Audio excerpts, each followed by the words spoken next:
ஹச்சிசகுசமான்ற இந்த அர்பன் லெஜெண்டில் வர கோஸ்ட் 8 அடி உயரமா. அண்ட் இந்த கோஸ்ட் போன்னு சத்தம் போட்டுட்டு குழந்தைங்களை கடத்துமா. இந்த கோஸ்ட்டை லைவாக என்கவுண்டர் பண்ண ஒரு பையனை பற்றி தான் இந்த வீடியோவில் பார்க்க போகிறோம்.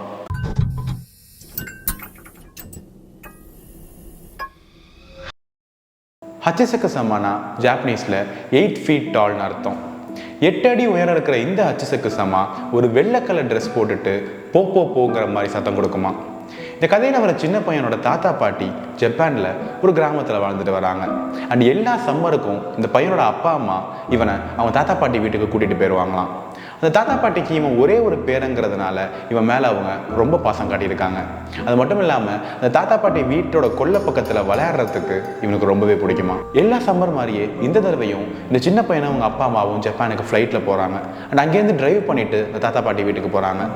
தாத்தாவும் பாட்டியும் வந்து சின்ன பையனை பார்க்கறதுக்கு ரொம்பவே ஆசையாக இருக்காங்க. ஆல்சோ இவனுக்கு நிறைய கிஃப்ட்ஸும் வாங்கி வச்சுருக்காங்க. இந்த சின்ன பையனோட அப்பாவும் அம்மாவும் தனியாக டைம் ஸ்பெண்ட் பண்ணணும்னு நினைக்கிறதுனால இவனை இவங்க தாத்தா பாட்டி வீட்டில் விட்டுட்டு ஜப்பானில் இருக்க இன்னொரு ஊருக்கு ஒரு டூர் போகிறாங்க.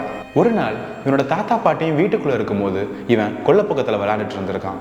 அது வெயில் காலமாக இருந்ததுனால இவன் புல்லில் படுத்துட்டு வானத்தை பார்த்துட்டு காற்று வாங்கிட்டு ரிலாக்ஸ் பண்ணிட்டு இருந்திருக்கான்.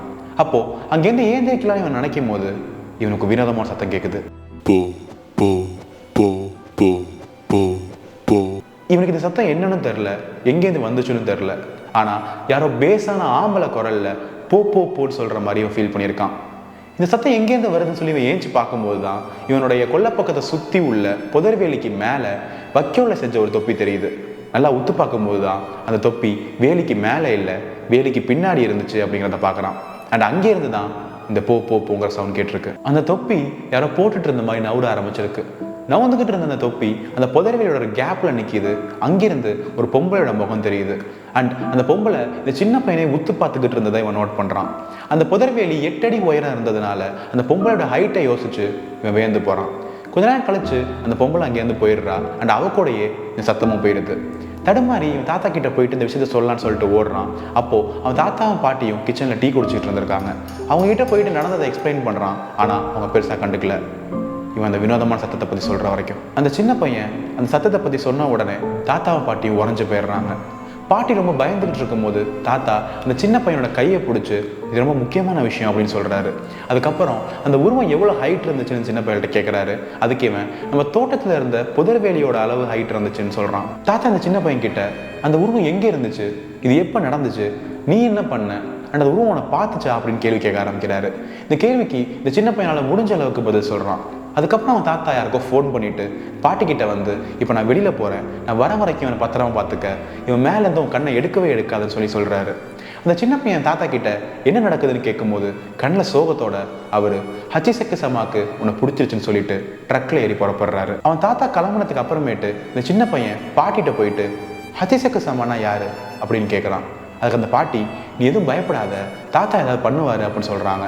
தாத்தா திருப்பி வர வரைக்கும் இவங்க 2 பேரும் கிச்சனில் இருக்காங்க.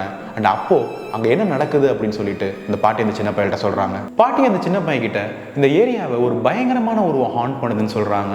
அண்ட் அந்த உருவத்தோட ஹைட்னால அது ஹச்சிசகுசமான்னு சொல்லுவாங்க அப்படின்னு சொல்கிறாங்க. ஹச்சிசகுசமா அப்படின்னா ஜாப்பனீஸில் 8 feet tall woman. அண்ட் இந்த ஹச்சிசகுசமா ஒரு பொம்பளோட உருவத்தில் வந்து ஒரு பேஸான ஆம்பளை குரலில் போன்னு சத்தம் போட்டு குழந்தைங்களை கடத்துமா. ஹச்சிசகுசமாவை யார் பார்க்குறாங்களோ அதை பொறுத்து அதோட உருவத்தை மாற்றிக்குமா. சில பேர் இது கிமோனோ போட்ட ஒரு வயசான உடம்பு சைடில் அதை பாட்டி மாதிரி இருக்குன்னு சொல்கிறாங்க. அண்ட் இன்னும் சில பேர் ஒரு வெள்ளை கலர் போர்வை போத்துன ஒரு பொண்ணு மாதிரி இருக்குன்னு சொல்கிறாங்க. இவ்வளோ வேற்றுமை இருந்தாலும் இந்த ஹச்சிசகுசமாவோட ஹைட்டும் அது போகிற சத்தமும் மட்டும் மாறாதான். ரொம்ப காலத்துக்கு முன்னாடி மாங்க்ஸ் அதாவது துறவிகள் இந்த ஹச்சிசகுசமாவை கிராமத்தோட புறநகரில் வச்சு ஒரு பாலடைஞ்ச பில்டிங்கில் அடைச்சதா சொல்கிறாங்க. அண்ட் இங்கேருந்து தப்பிக்கக்கூடாது அப்படிங்கிறதுக்காக ஜிசோன்னு சொல்லப்படுற 4 ஸ்டாச்சுவை 4 திசையில் வச்சு அடைச்சிருக்காங்க. இவ்வளோ விஷயத்தையும் மீறி ஹச்சிசகுசமா அங்கேயும் தப்பிச்சிருது. கடைசியாக இதை 15 வருஷத்துக்கு முன்னாடி பார்த்ததா சொல்கிறாங்க. அண்ட் யாராவது ஹச்சிசகுசமாவை பார்த்தா அவங்க கொஞ்ச நாளே இறந்து போயிடுவாங்க அப்படின்னு பாட்டி இந்த சின்ன பையன்கிட்ட சொல்கிறாங்க. ஆனால் இந்த சின்ன பையன் இது எதுவுமே நம்பாமல் இருந்திருக்கான். கொஞ்ச நேரத்துக்கு அப்புறம் இந்த பையனோட தாத்தா ஒரு வயசான லேடியை கூட்டிகிட்டு வராங்க. அண்ட் அந்த லேடி அவங்களோட பேரை கேசான்னு சொல்லிட்டு இந்த சின்ன பையனை இன்ட்ரடியூஸ் பண்ணிக்கிறாங்க. அண்ட் அதுக்கப்புறமேட்டு இந்த சின்ன பையனோட கையில் ஒரு கசங்கன பார்ச்மெண்ட் அதாவது ஒரு காகித தோலை கொடுத்து வச்சுக்க சொல்கிறாங்க. அதுக்கப்புறமேட்டு அந்த லேடியும் தாத்தாவும் மாடிக்கு போயிடுறாங்க. இந்த சின்ன பையன் பாத்ரூம் வருதுன்னு சொல்லிட்டு பாத்ரூமுக்கு போகிறான். அப்போது பாட்டியும் பின்னாடியே வந்து கதவை சாத்த விடாமல் இருந்ததை பார்த்து பயந்து போகிறான். கேஸான தாத்தாவும் இந்த சின்ன பையனை மாடியில் இருக்கிறவங்க ரூமுக்கு கூட்டிகிட்டு போகிறாங்க.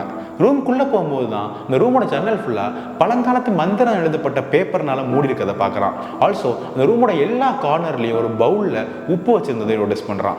ரூமோட சென்டரில் ஒரு பாக்ஸ் மேலே புத்தர் சிலை இருந்திருக்கு. அண்ட் பக்கத்தில் ஒரு ப்ளூ கலர் பக்கெட் இருந்திருக்கு.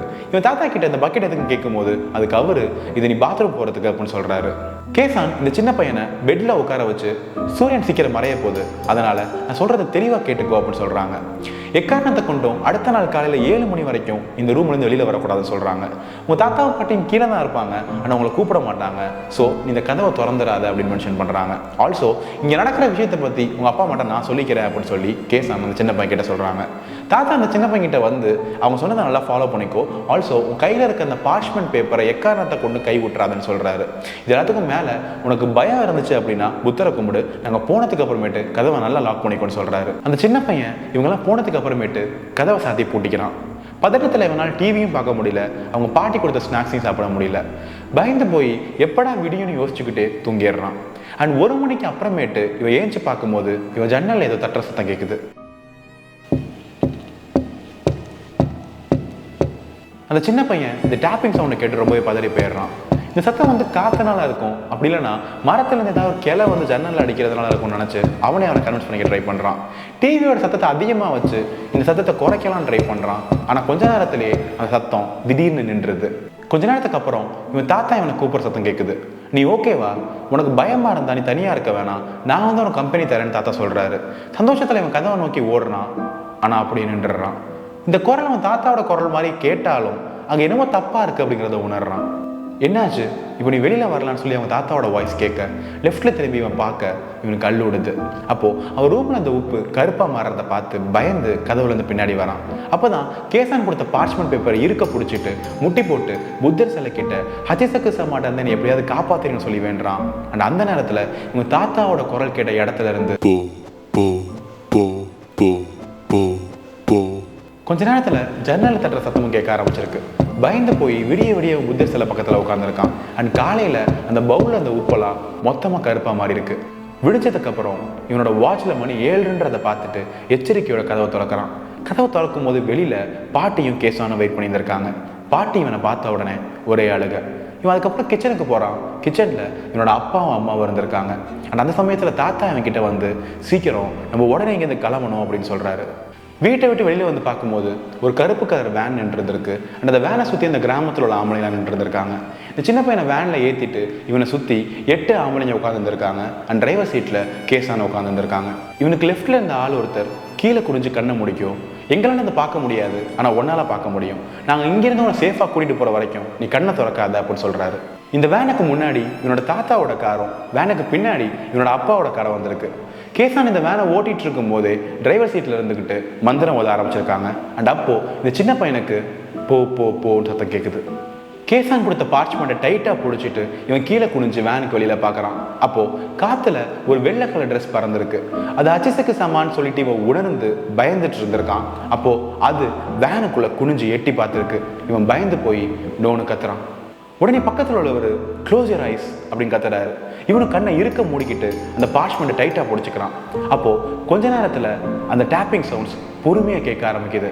அதுக்கப்புறமேட்டு போப்போ சவுண்டும் அதிகமாக கேட்க ஆரம்பிக்குது. அவங்க போயிட்டு இருந்த வேனோட எல்லா ஜன்னல்லையும் டேப்பிங் சவுண்ட்ஸ் கேட்க ஆரம்பிக்குது.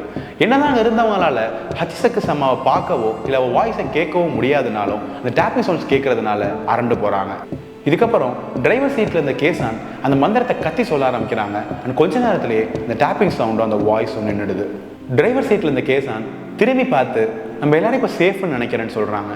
கொஞ்ச நேரம் கழிச்சு இந்த சின்ன பையனை வேன்லேருந்து இறக்கி அவங்க அப்பா அம்மா காரில் ஏற்றி விட்டுறாங்க. அதுக்கப்புறமேட்டு தாத்தா அங்கேருந்து வந்து எல்லாத்துக்கும் நன்றி சொல்கிறாரு. கேசான் அந்த சின்ன பையன்கிட்ட போயிட்டு அவங்க கொடுத்த அந்த பார்ச்மெண்ட்டை வாங்கி பார்க்குறாங்க. அது மொத்தமாக கருப்பாக இருந்திருக்கு. உடனே இந்த சின்ன பையன்கிட்ட இதுக்கப்புறம் உனக்கு எந்த பிரச்சனையும் கிடையாது, பட் இருந்தாலும் இந்த புது பார்ச்மெண்ட்டை வச்சுக்கன்னு சொல்லிட்டு அந்த பையனுக்கு இன்னொன்று கொடுக்குறாங்க.